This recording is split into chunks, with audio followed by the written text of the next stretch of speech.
Hello, everyone, and welcome back to the Thrive with Kate podcast. I'm here with Dr. John Douillard. I can't remember how many conversations we've had over the last, I think I started my podcast in 2010, and I think, Dr. Douillard, you were one of my first guests, along with Maya Tiwari and some of the elders in the field of Ayurveda. So I'm thrilled to have you back on the show. You have 40 years of experience. You've helped over 100,000 patients at LifeSpa. It's been so fun to watch your content evolution at LifeSpa over the decades, alongside my growth and study of Ayurveda, and see you author books, even controversial books like Eat Wheat, which was a super fun podcast. I think that was maybe one of the last podcasts we did was just on your book, Eat Wheat. So we're going to dive today into what I was thinking is because there's decades under your belt, a few decades under my belt in Ayurveda, I thought we could talk a bit about how our experience of Ayurveda, our study of Ayurveda, our understanding of Ayurveda, how that evolves with us through the phases and life stages. And I thought we could even start with some of our favorite concepts of Ayurveda. For example, I think I first learned from you about Agni, in a way that shifted my consciousness around digestion and cellular digestion and whole body digestion. Learned the concept, I feel like, outside of the book of Tejas from the late Dr. David Simon, who you also knew. And there's this maturation that happens as we study Ayurveda, like a maturation of understanding. So can we just start with some of your old reliables and how they've grown with you in terms of Ayurvedic theory and concept? You know, I used to joke and say I spent the first 20 years of my practice telling people to eat a big lunch, and that was kind of the main thing. And quite frankly, it still works. When I was, I don't know how old I was, maybe 28 or something. I was just graduated. I was my first year of practice. I went through my first Ayurvedic consultation, and I was in a meditation community kind of area, meditating every day and exercising. And the nurse takes my blood pressure and she says, "John, you got high blood pressure." And I was like, "Well, that's not possible. I exercise and meditate. No, and I'm young. How could that be?"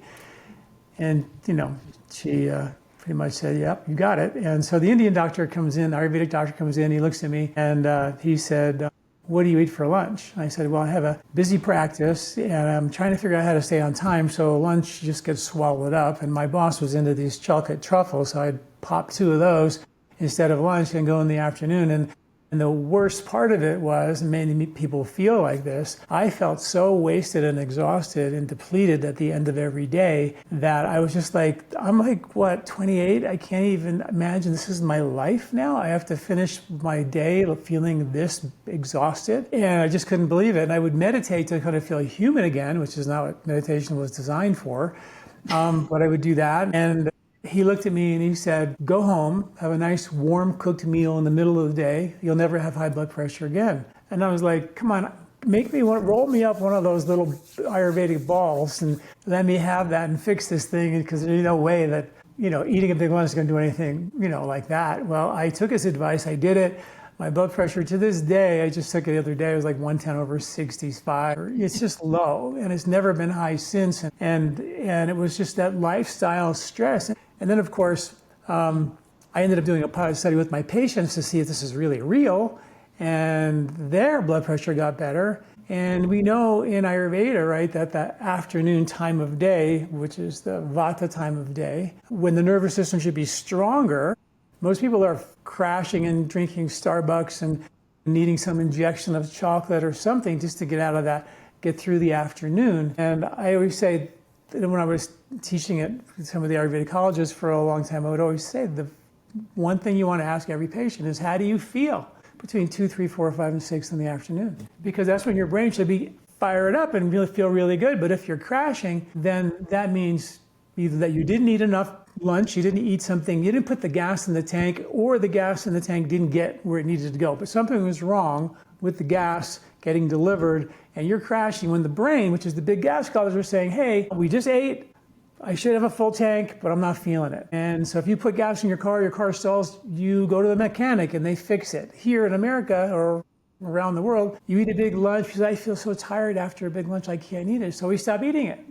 This doesn't make any sense. Let's go fix the underlying cause, and that's the underlying broken down digestive system. So however you're genetically predisposed to break down, if you don't put the gas in your tank, and then you go into the afternoon when the brain's circadian biological clocks are saying, where's my fuel? Because the brain's the big gas guzzler, right? Then however you're genetically predisposed to break down because of that chronic stress, you're gonna. For me, it was blood pressure. So we started having a nice big lunch in the middle of the day when I finally got married eventually, and we ended up having 6 kids eventually, and then they'd all come home from school. At 3 o'clock, they want cookies and milk and some kind of injection of sugar or something. And we would have I'd come home and my wife and I would have a nice lunch at around noonish or 1 or 2, something like that. The kids would come home. There's a whole spread of vegetables and rice and dal and everything right there. And they would come home and they would inhale all this green vegetable food that they would never eat otherwise because they were literally famished. And I think that's what saved us raising 6 kids. They just, you give them cookies and milk and they're like this all afternoon. And that created a level of stability where it was least bearable, Yeah. So right back to digestion and why it's important to be in circadian rhythm with main meal of the day. So many people are eating the majority of their calories at night, right? And so then they feel like they don't have appetite often, especially I think those that are into like a longer fasting rhythm right now. And a lot of the biohacker longevity culture where intermittent fasting or meal spacing has gained a lot of popularity in the last few years. A lot of people are eating at the end of the day. So for people that are doing that, and maybe they have to muscle through it, or maybe they just don't have appetite because they are eating late in the day, what do you suggest? Well, it's true that if you eat just less calories or you have a smaller eating window, no matter where that eating window is, you're going to probably lose weight, which is what everybody wants. But it's flat out against the biological clocks being in sync with nature's circadian rhythms. And when they're out of sync, we're going to age faster, going to have accelerated DNA damage, a whole bunch of bad things will begin to happen.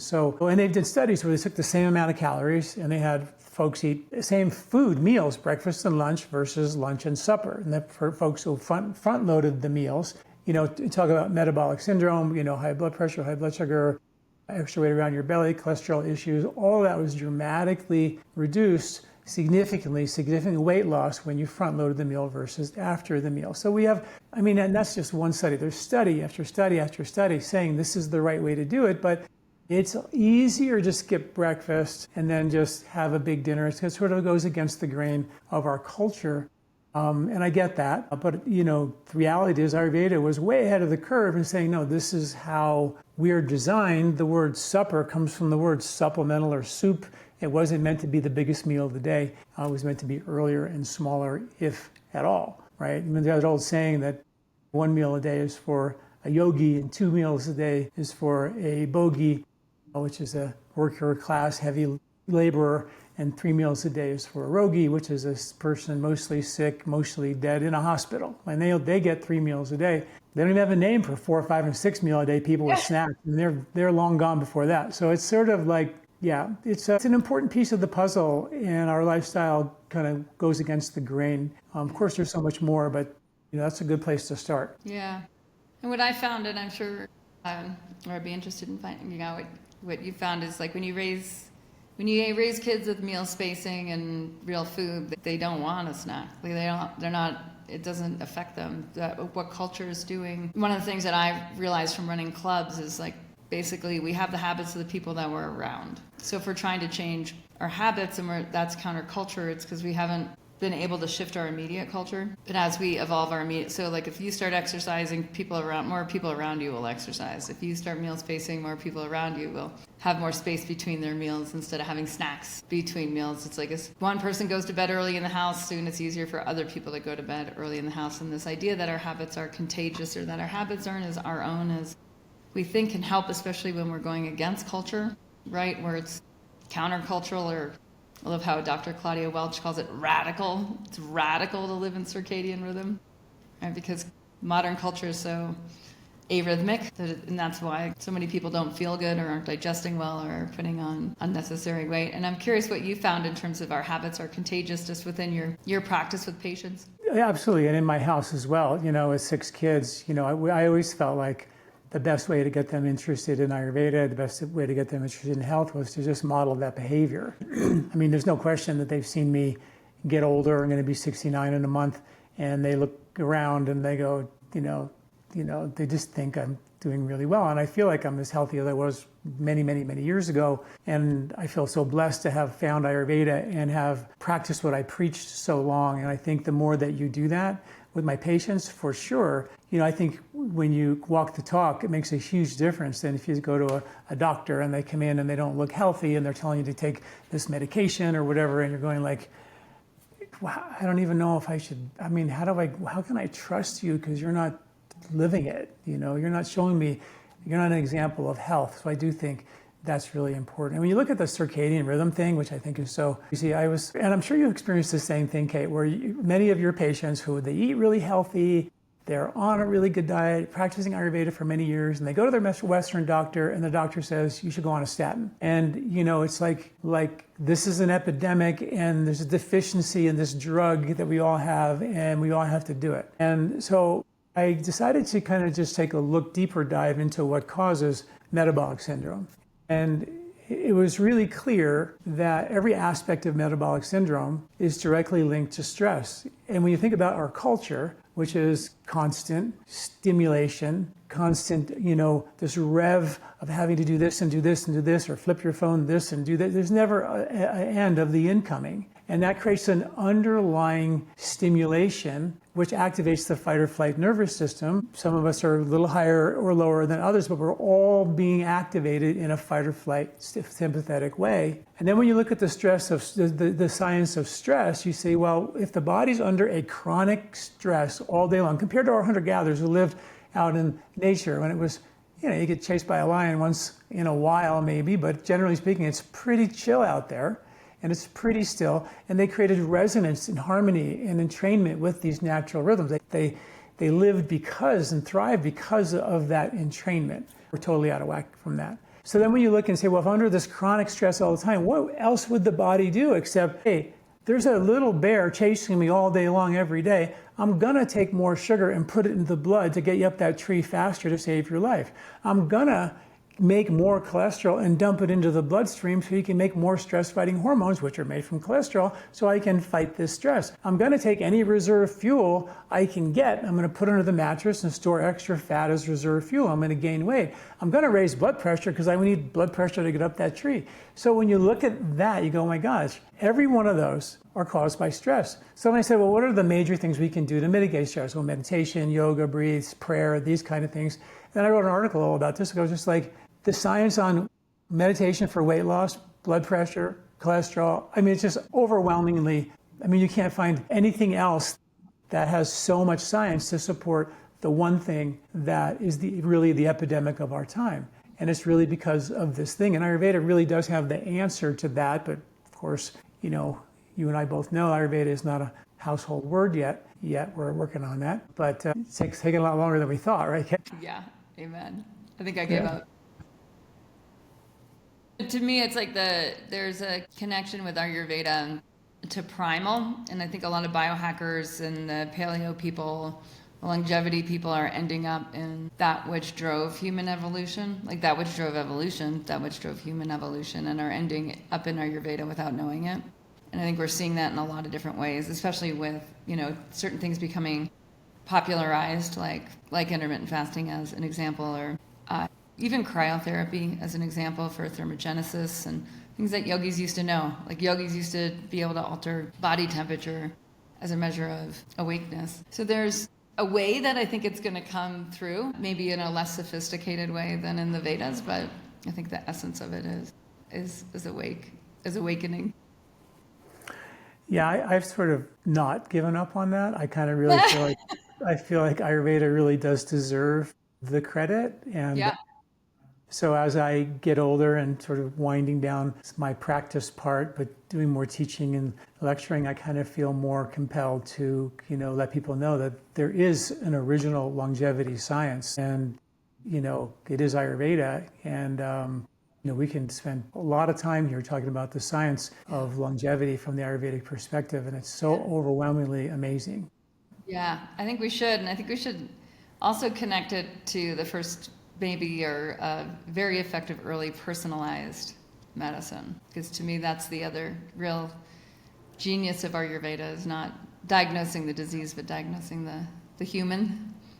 with the disease and the symptomology. Yeah, that makes me think of my second book, which was called The 3-Season Diet, which nobody read because they thought I read it. you were the only one.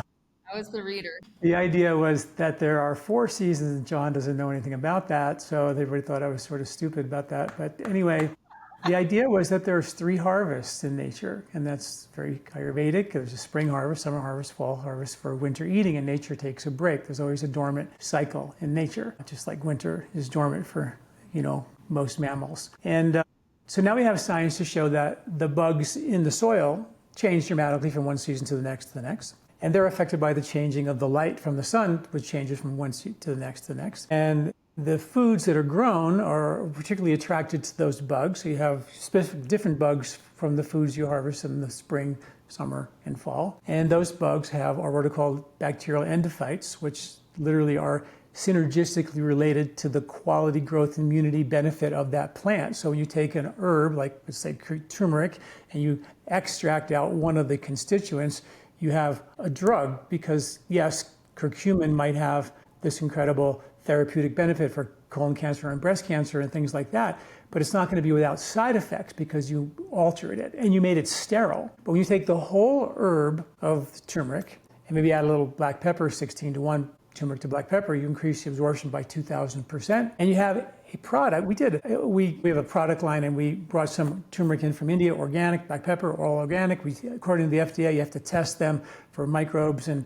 heavy metals and identity and everything. When you get it, we mixed it up 16:1, and my manufacturer called me up and he said, John, these product has exploded. The microbes have exploded. It's like unbelievable. He goes, and they're all really good, healthy bugs, and they're not above the legal limit, but it's like a probiotic. And I was like, and that's the magic of Ayurveda, is when you take the plants and put them together, you get this kind of this cascade of, benefit. And when we take the whole turmeric plant, it's been shown, and I've written so many articles about this, how it outperforms the curcumin in so many different ways. And curcumin at certain levels will actually block stem cells and become toxic, where turmeric will actually boost stem cells and never be toxic because it comes out of the ground, has this natural occurring microbiome. Just like you and I have a natural occurring microbiome. So when we take a herb or a food and put pesticides or insecticides on it or sterilize our supplements, now you've created something completely different than what nature had in mind. And that's why, and those sterile agents will do the job for you in a somewhat natural way, which can be beneficial. Where Western medicine will do it for you at any cost, but Ayurveda doesn't want to do it for you. It wants to encourage your body to be able to do these, restore balance itself. And that requires that the foods and the plants we eat have a natural occurring microbiome. So you inoculate your gut with the right bugs for the right season. They had studies at Stanford with the Hadza tribe found that their gut bugs dramatically changed from actinobacteria in the spring to get energy from fat and fiber, as opposed to in the summertime when the fruits and the grains and the starches were harvested, the body produced more amylase, as we do in the fall versus spring when there's no starch or carbs or pasta or pizza being harvested. And at the end of the summer, there was more of these bacteroidetes, which are literally designed in your gut to deliver the starch as energy. So the fuel supply is supposed to change. The foods are supposed to change. And then if you take your individual constitution, as you were bringing up, and you say, I have more winter qualities, we call it vata, right? But it's just basically being cold and dry like winter. And if you're cold and dry like winter, and you're in the winter months, and you're eating frozen smoothies, which don't exist in the winter in January in the 1800s, because there's no refrigeration for any of that stuff. So we're just taking a cold body type, giving it cold things in a cold place, and it's going to aggravate their nervous system. It'll dry them out. It'll make them feel really cold, and they'll start to shiver and shake. Where the pitta body type, the summer body type, who's got a lot of heat, they're throwing off the covers all the time, where the winter types are putting on the covers all the time. The summer body types are looking to, oftentimes eat all these foods that are spicy and fermented, and wine, beer, cheese, all these things that heat the body up in a significant way. You take a hot body type and a hot season in a hot place, eating hot, spicy food, you're going to inflame. And Ayurveda knew that we have a constitution, and it also knew that nature provided the antidote to the extreme of each season with its harvest. So the fruits and vegetables of summer cool those pitta body types down. All of us need a little cooling. But the ones who are naturally hot, they really need it. In the winter, the squirrels eat nuts and seeds, right? So they're going to give them the antidote to the coldness and dryness of winter and give them insulation and warmth and store proteins and fat kind of thing. In the spring, similar thing. The harvest is austere. It's a ketogenic time of the year. This is when we would all go into ketogenesis. This ketogenic diet happens in the spring quite naturally by having nothing to eat, basically, because there's nothing coming out of the ground. Late spring is when people didn't make it in our ancestry, right? So this is a time when you're eating, bitter roots and dandelion roots and some leafy greens, but there's not a lot of energy coming out of them. So it was a time to have calorie restriction, force your body to burn its own fat. And if you had to hunt, which you had to do, you'd have more of a high protein and more fat diet, which would give you more of that ketogenic style diet. It would be a low carb time of the year. At the end of the summer, a high carb time of the year. In the winter, a high protein, high fat time of the year. So it's just all in nature, it all makes sense. And none of these diets really work for the whole year. They're really good for a spell, like for a season. But nobody gets the idea that we're seasonal beings, we're circadian beings, we don't act like them. And we really do need to understand that we can live a life going downstream with the current.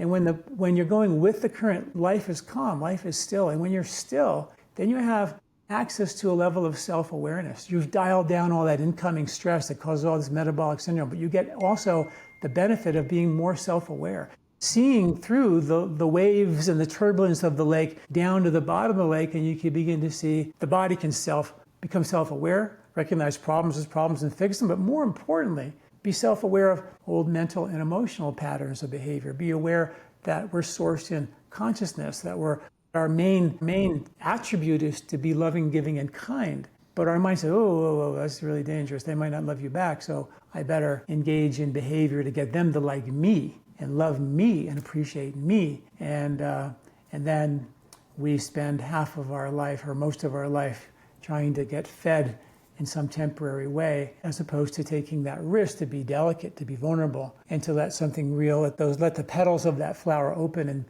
and even be the most powerful version of yourself.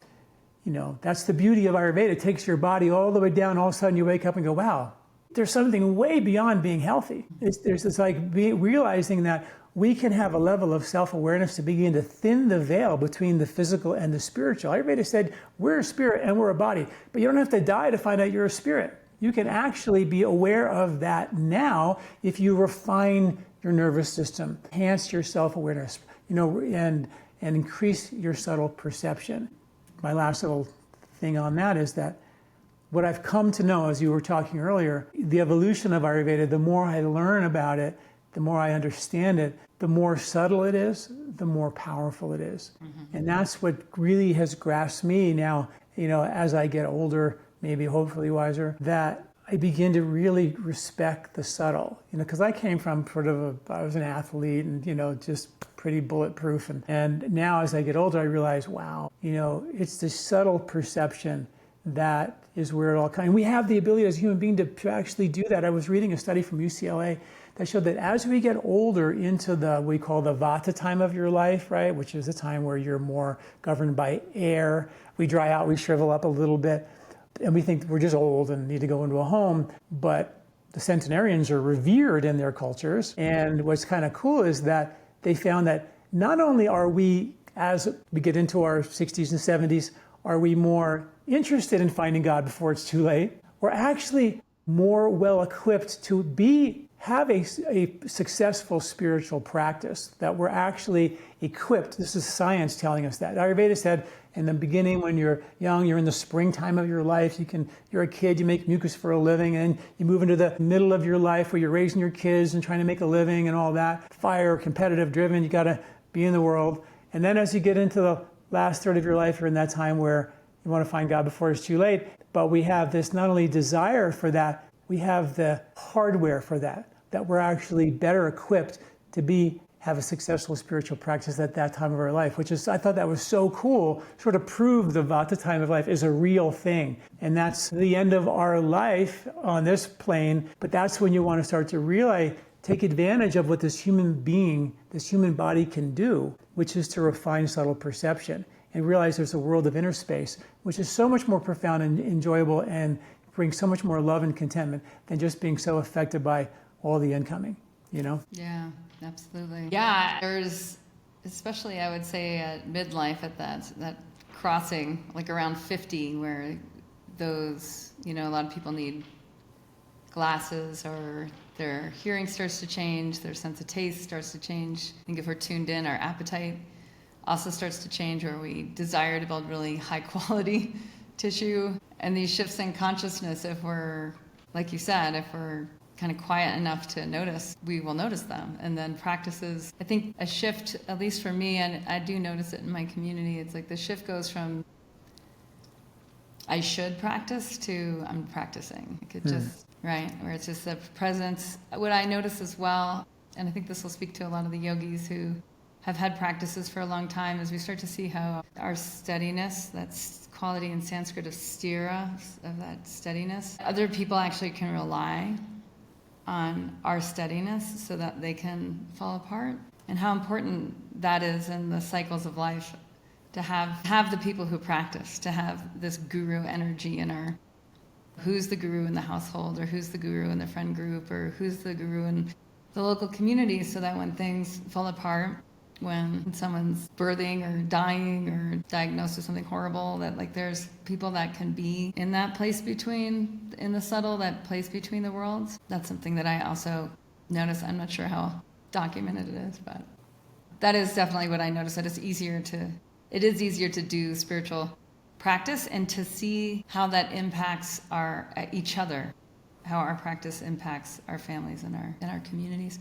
You spoke about a few things. I want to talk about germ theory versus terrain theory. I don't think I would have, like during COVID, when the world was going crazy with germ theory, I was writing Uninflamed and looking at these habits that basically formed how human bodies worked and how brain size developed, and this connection of humans to microbiome, and the advent of agriculture 10,000 years ago being the marker of when human brain size started to shrink, and the shift from hunter-gatherer more into this agricultural landscape where we were borrowing the microbiome from the cow. So the whole cow, the holy cow, the cow's milk, but also the cow's manure, the cow's urine, was our intermediary between the ecosystem. And then as we've lost connection to the small family farm, we've lost connection to the microbes that were part of the cow's living system of microbiome. We've lost our hands in the dirt, the soil being the largest collection of microbiome.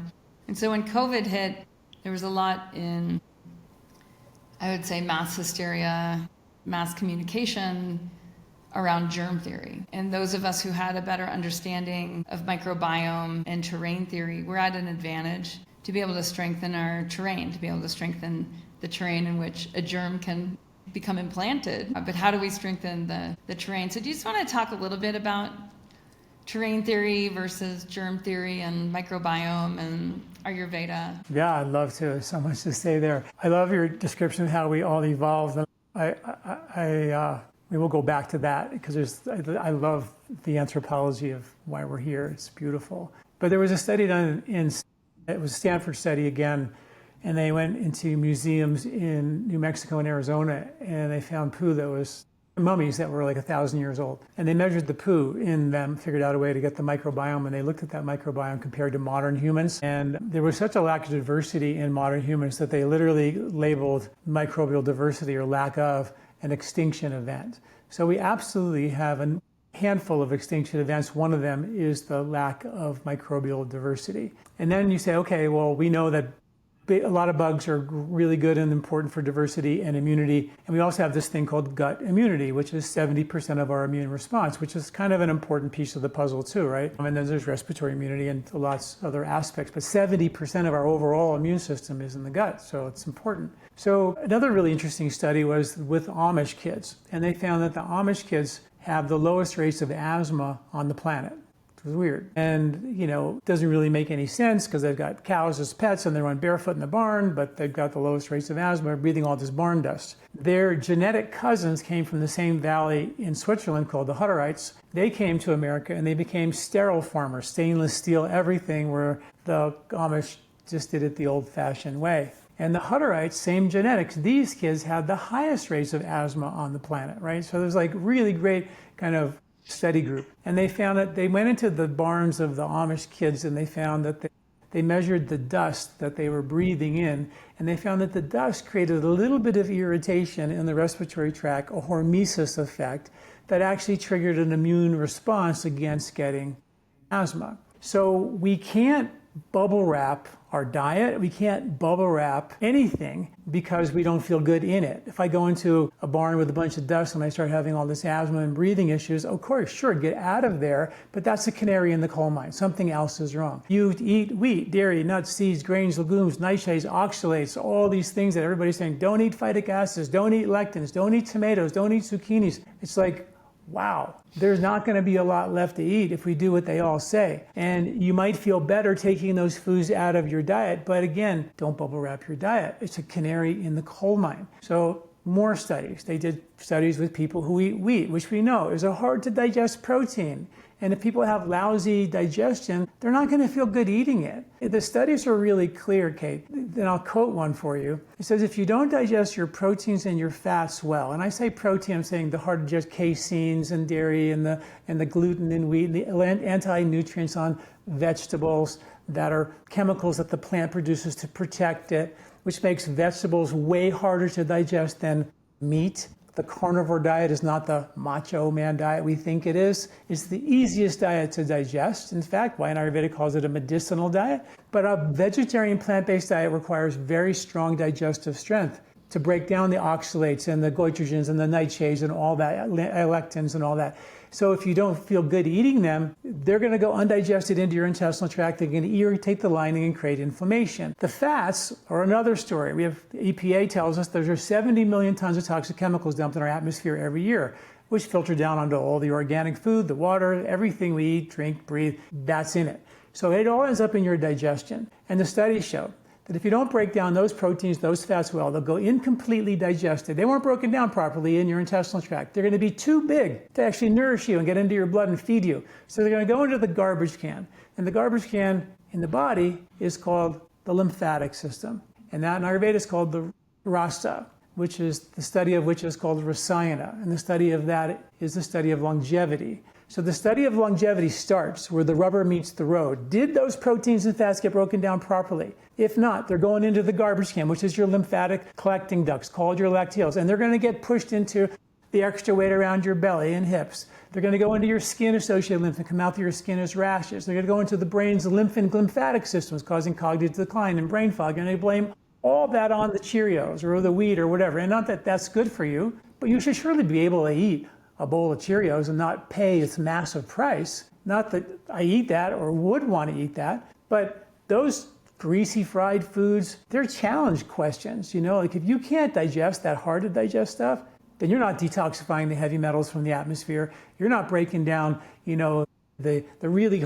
chemicals, the glyphosates, which we have the ability to break down, or the heavy metals. We're just not doing that. So the proteins and fats end up in your gut. They irritate the lining, create inflammation, alter your microbiome, end up in your lymphatic systems. It's hard science. And when it goes into your lymph, it starts creating all these symptoms that people first see. Because your lymph, your rasa, is carrying your immune system, trying to deliver fat as energy. If you're tired, it's also trying to take out the trash. And sometimes your body will push the trash into your joints or dump it out through your skin or make you inflamed or make you tired or lethargic or give you food intolerances. And you're going to blame the food. And of course, if you eat something, feel bad, don't eat it.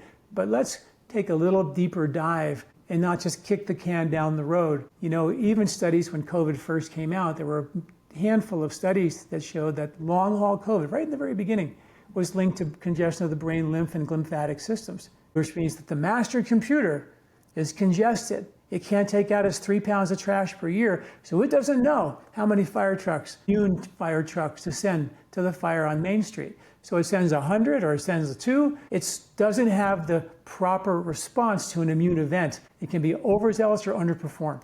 And that's the fundamental underlying cause of our immune issue. The whole germ theory is just, so primitive, and not even primitive, because even in the Rig Veda 4,500 years ago, they talked about the microbiome. They called them krimi, and they said that there are invisible ones and there's visible ones. And they can be good or they can be bad. And they said, don't kill them, treat the host, create an environment, let the body fight its own battles. And this is like still to this day sort of like sketchy information, but it's what Ayurveda was understood for thousands of years. Like you said, treat the individual, bring the bodies back into balance, get the right bugs in the right season for the immunity in the winter and decongest you in the spring and get rid of the heat in the summer. So we become circadian beings. We're not all firing biological clocks all at the wrong time. They did two crazy studies in Boulder, UC Boulder, and they took a bunch of healthy people and they measured their cortisol and their melatonin to measure their circadian rhythms. And their cortisol was, surging at night, and their melatonin, which puts you to sleep, was surging in the middle of the day. They're drinking coffee to stay awake. They took that group up into the mountains, no electricity, in bed with the sun, up with the sun. They reset their biological clocks with their circadian rhythms 100% in 1 week. They did a follow-up study in 1 weekend. All you got to do is turn off all the lights, all the Wi-Fi in the summer, maybe a candle before you go to bed. Just go off the grid in your own home for a week, reset the biological clocks 69% in 1 weekend. So we can become circadian beings very quickly. Our body would love to get in the river and go with the current, as opposed to being exhausted at the every day, swimming upstream, which is what we do every single day. And we wonder why we are trading in a spiritual life, access to self-awareness, for all this incoming sensory stimulation. It's what Ayurveda predicted, right? We have a sattvic core, but we have a rajasic stimulants. We have an rajasic stimulation of our senses that keep us completely attached to the outside world for our happiness and our satisfaction. And then when we overstimulate those sensory receptors, we become tamasic and we become just too old to change, and we become depressed, we wall off, we retreat, and we check out.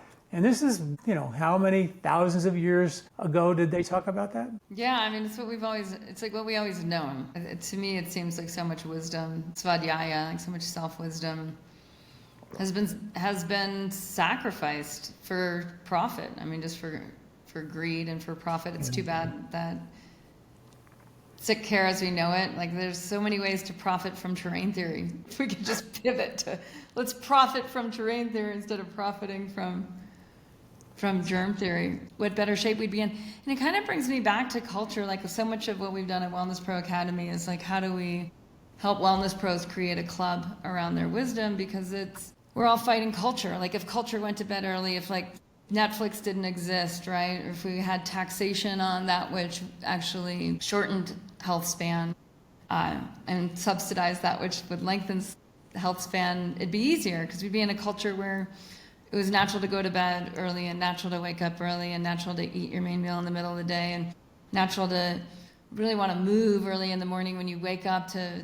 just greet the day and move your body and do the things that required heavy labor or lifting or moving and breathing or do the big walk or the big hike or the big ride, that we would naturally be in that rhythm. But because we're in a culture that is so absolutely radically against health, like just radically against rhythm, and we entrain our children in this radical asymmetry or arrhythmia, it's a lot. And I just feel it more and more with like even right now, like the generational wealth studies. So intact communities, they want to pass the wealth down the generations into the coming generations. And our tax code causes a crisis of older people. Right now, I believe it's the boomers and the silent generation hold over 50% of the wealth, the global wealth. And there's tax incentive structures for them to hold on to that. So even these natural impulses of like, how do we pass down wisdom? How do we pass down wealth to regenerate new generations? That it's just countercultural at the level of legislation. I mean, even if we look at who funds the NIH studies, and it's pharmaceutical companies who aren't that interested in terrain theory versus germ theory. It seems like, I think, to many people that they know what to do, they know what makes them feel better, but this overwhelming of like swim upstream, as you might say, to culture is just so, it's so hard to reverse. So how do you, to the person that's overwhelmed but knows what to do, how do you suggest that they feel better? I think you're so right. I think, there were studies years ago, like my mother-in-law lived with us for 18 years. And I used to joke with her because she was like, oh, I don't want to be like and a pastor, in the way. And I go, no. I mean, the studies show that just you being here, my kids are going to be smarter. They're going to be less likely to get into drugs. They're going to do all these wonderful things in their life because you're just here. But unfortunately, that's not the norm in our culture. And unfortunately as well is that culture, like my mom and dad and my wife's mom and dad, they were raised that the medical doctor was God and you did everything that the medical doctor said. But they didn't realize that the medical doctor wasn't getting their information from research or science. They were getting their information from pharmaceutical reps. And that shift happened without anybody knowing about it. And all of a sudden, medicine became something that you get on for the rest of your life, which never happened, even when I was a kid, And now it's become kind of that mentality where you have to be on a blood pressure or a statin medication or whatever it is for the rest of your life, and that just never was the way. And I think, unfortunately, is that what happened as a result of that is these elderly folks, as this younger generation is coming up, they don't believe them. They think they don't trust even the seniors who should have wisdom to pass down. They were stripped away of that wisdom because they were brainwashed by germ theory and a capitalistic society that made a ton of money on people getting sick and being sick. And that's still happening to this day. And hopefully that we're seeing a lot of rough water out there. And hopefully there's a pool cleaning effect happening where it's getting really dirty first. And I pray that is the beginning of things getting better. However, I wouldn't put any money on it. I just think that the power of greed is such an inherent human instinct to take care of my own. I'll do good as long as it's good for me as well. And that just doesn't work in politics. You got to do good for goodness sake. You can't do it just because it's good if, I can also get this and get that from my family and get security from my family, and then I'll also sign this bill or that bill. It's just not how it works in politics. So anyway, it's a long haul. Yeah, well, and it does seem like when I just look back to studying Ayurveda in the 90s, and you were before me, it was really unusual to be studying Ayurveda and yoga, and now it's not. So it seems also that most people that I talk to, and I would say very, left side, right side, red side, blue side, redneck versus ski bum, I'm in pretty diverse communities. I live in 2 countries and in 2 states in the United States. Most people don't have that doctor knows best that are under the age of 70. Most people are on a path for themselves and defining what is my life, what is health, and taking health into their own hands. And it seems like there's more healers everywhere these days. So it does seem like there is a lot of hope. My recommendation is always find the healthiest people that do their habits. Just do what habits they do. Let habits be contagious, whether they're doing a little bit of fasting or they're waking up early and exercising, or whether they're doing breathing practices. So let's talk a little bit about breathing practices and this connection between the nervous system and with musculature, with being strong and developing good mamsadhatu or muscle tissue, and this bridge between the subtle and the robust in the subtle and robust in the physical. Yeah, so the diaphragm, sort of an important muscle. Sort of. Yeah, but it's so much more than a breathing muscle. In one study recently with elite athletes, 91% of them did not have a diaphragm relaxing and contracting fully, which makes none of us really have it. And because we sit and we slouch in a couch or a car on the front of the computer, the rib cage gets pushed down into the abdomen, pushes the diaphragm in a downward pre-contracted position, so it can't fully contract, and therefore it can't fully relax. I was coming out of a restaurant about a year or so ago, maybe, and a handful of elderly folks, maybe in their 80s, late 80s, 90s, were coming out, and they were really frail, and their mouths were open, really having a hard time breathing and getting out, and I was helping them get out. And I was like, man, if someone would have told them 20 years ago that all you got to do is do 5 minutes of a breathing practice to strengthen that diaphragm in there, and it would eradicate, according to the science, your heartburn, GERD, reflux, and indigestion. 15 studies, easy, showing you can breathe away your heartburn just by strengthening your diaphragm. It is the #1 pump of the body's lymphatic system, right? So nobody tells you that your diaphragm pumps all the trash out of your body, carries your immune system, delivers energy to every cell of your body. Nobody talks about that at all. The diaphragm is also the pump of the cerebrospinal fluid, which pumps the 3 pounds of trash out of your head every year while you sleep, completely protects you against age-related cognitive decline. Women with breast cancer have significantly more congestion of the anterior diaphragmatic lymph nodes. Studies at CU Boulder again showed that you can breathe for 3 minutes a day, strengthening your diaphragm can reverse blood pressure, high blood pressure, faster than the Western medication. And the list just goes on and on and on and on and on. And as we age, the rib cage gets a little bit tighter. Every time that we experience a stress, which is like every day, we change our breathing. And that becomes normal to us. And then another stress comes along, the rib cage gets a little tighter, that becomes normal. Next thing you know, the rib cage's job in life is one thing, squeeze all the air out. Diaphragm's job, contract, open this rib cage up. Over time, the rib cage wins that war. It gets tighter and tighter and tighter and tighter. We're forced to breathe more shallow. When you breathe more shallow, you do something called over-breathing oxygen. One study showed that people who are shallow breathers, which is everybody, pretty much, definitely over 50, pretty much every one of my patients over 50, need to strengthen the diaphragm. Studies showed that when they breathe in this oxygen, 75% of it is breathed right back out, unused. They're not even using what they just took in. And as they're blowing off all this oxygen, because we're breathing more shallow, you're blowing off carbon dioxide. So what happens in your body is your oxygen levels are maxed out, 98% saturation. Doctor says you're fine, but your CO2 levels are really, really low. And that's why when people have a panic attack, they put a paper bag over their mouth, they rebreathe carbon dioxide, and their CO2 levels come up, and they get calm.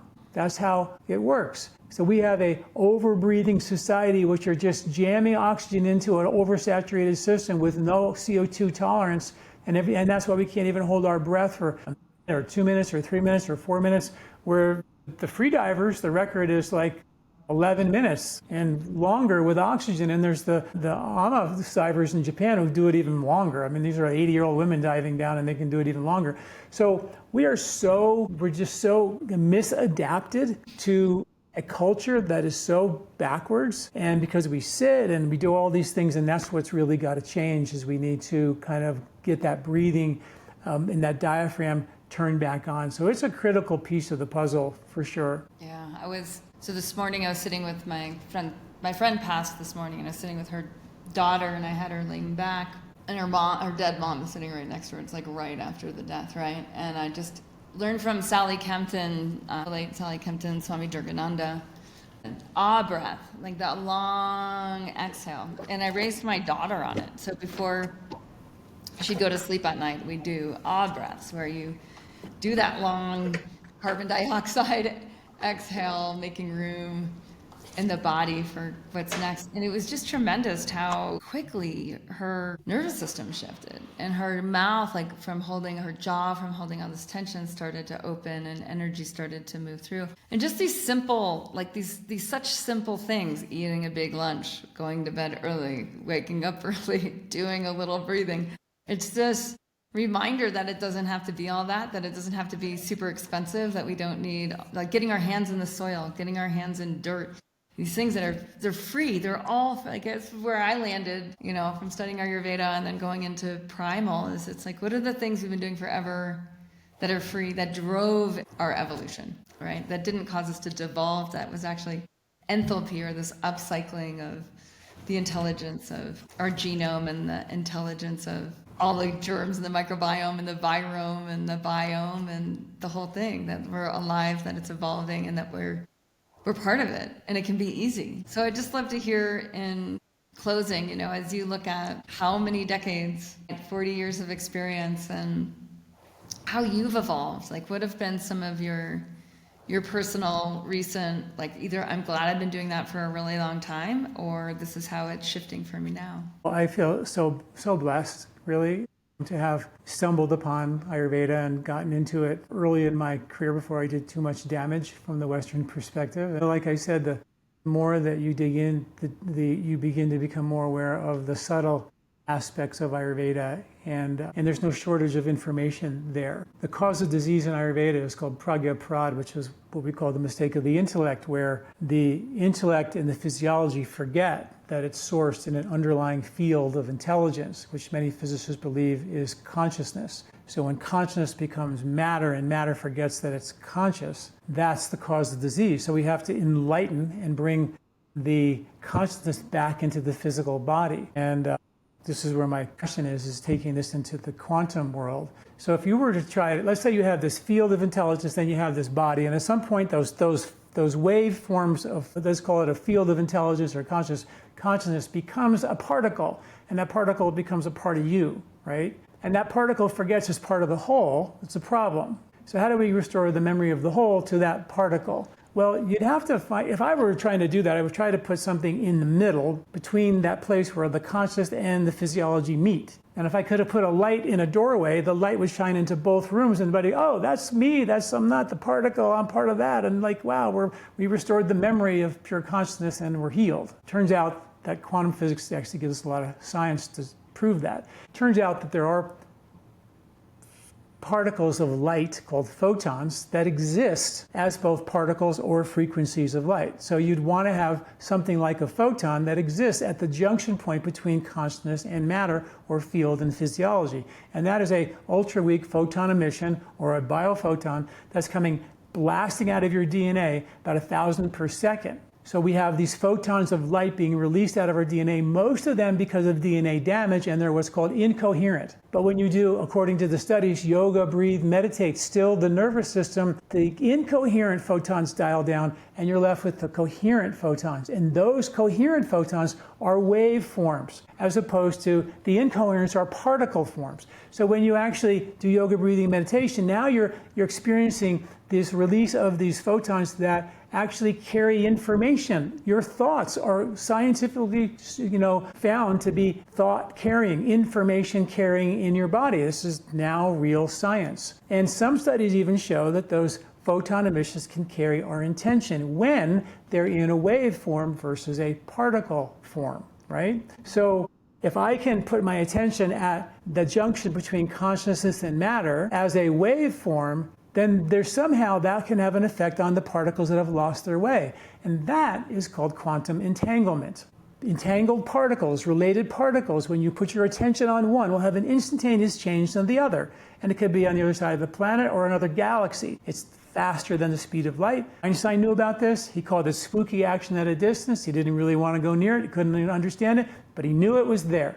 And now, since then, studies after studies have proven quantum entanglement. In fact, that's what's making quantum computing a thing. It's going to be all it'll be in our world in the next 5 or 10 years. Quantum cybersecurity is based on let's say IBM or somebody makes a computer, Mac makes a computer. Well, all these particles are in Mac computer world are entangled. Somebody hacking into my computer with a Mac, because those particles are entangled, I will get an alert on my computer that someone messed with my photons. It could be on another planet instantaneously, not speed of light. So when I now put my attention at the junction between consciousness and matter, which is a gap between consciousness and matter, and I put my attention there like in a meditation, let's say, and I have that awareness of that field where the coherent photons are existing, that will instantaneously have an effect on the changing the spin or the dynamics of the particles that have lost their way, have become particle and not able to carry that information, not able to see and experience the body as a whole, and they're living as the sum of the parts, as opposed to being part of the whole. And that's really the beautiful thing about Ayurveda. You go back into that and you go, oh my God, what they talked about of the cause of disease is now understood as quantum healing. And when you look at the gap therapies, I'm sure you know, like when you think about, the space between the breath, kumbhak, breath retention, look at the space between the mantra, the space between day and night, the sunrise and the sunset, the space between the seasons, Ritu Sandhi, which they said thousands of years ago, the cause of disease takes place 7 days before the season starts and 7 days after. If you don't do that right, you don't transition right, you're in trouble. So these were all gap therapies. They were all therapies that gave us access to the stillness and the transition points in nature. And that's why our ancestors revered these cycles. And Ayurveda is like, wow, you want to go into the subtle? You keep going down and you find that Ayurveda was there already. And that's so incredible to me. Yeah. Yeah, amen to that. Yeah, it's funny how parallel paths like lead to different verbiage around it. Because like one of the things that I've always landed on is like, you're more of a verb than a noun, like awakening to that, right? Like that's the fluidity of growth mindset versus fixed mindset, which is more of like being the particle. So allowing ourselves to change and grow through the various life stages and challenges and opportunities gets us into like, this is actually how, down to the smallest things we can measure, like this is how nature works, to the biggest things that we can measure, this is how nature works.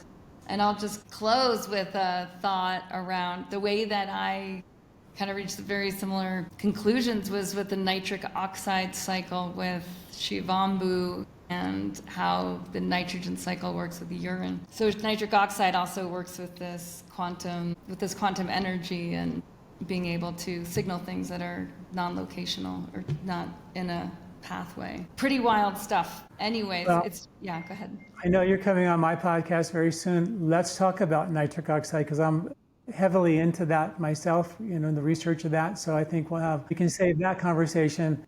Yeah. For our interview. That'd be awesome. I'd love that. Yeah, me too. I've been trying to talk to people about like the human nitrogen cycle, and like nobody knows much about the human nitrogen cycle is what I found. And yet we do, and we find it in all cultures over time. Like we find that it is a piece of primal wisdom. Thank you so much, Dr. John Douillard, for yet another lovely, and what I love about it is thematic conversation based on themes we've had in the past. So I'll be sure in the show notes to link all the past episodes that we've done together. So people who want to go deeper, you can find them there, and you can find them all on lifespa.com. Dr. Douillard publishes regularly over the decades. So thanks for creating such an incredible resource for people for free around the world. Thank you, Kate. It's really been nice to reconnect. It's been too long. Yay. Yeah. Hopefully I'll see you at Colorado. Zanama, Coolerama. Oh, Colorama. Yeah, I'm not in town that weekend, but unfortunately I won't be there. This year unfortunately won't be there, but you'll love it. Awesome. Don't lose all your money, though. You're in a gambling town. It's in the actual town of one of the only towns in Colorado where you can gamble. Yeah, it's Black Hawk. This is the area. It's the reservation where yeah. Right, because we're going for, it's native. It's all going to be, Yeah, so you're going to be in their world, and so good luck. All right, you guys. Hello, listeners. So I have created for the wellness pros out there who listen to this show, the Wellness Pro Launchpad, and I'll get you in for free. Just go to wellnesspro.academy/launchpad, LAUNCHPAD, Launchpad, and then just fill out the form, and we'll get you right into this school classroom in here. And in the Launchpad, it's really cool. Like you get to see yourself as the hero in the path of the Wellness Pro, and then your client's transformation and A to B, and your vibe and your brand, your investment story, and design the journey for your clients, patients, or students, and then how to price from results. So these lessons are super short. They're each about 10 minutes, and you'll have a reframe on how to launch and scale the next phase of your wellness career. So wellnesspro.academy/launchpad, and then and on the inside, if you really want to launch, you can, like your next phase of growth as a wellness pro, then you can talk to me. See you soon.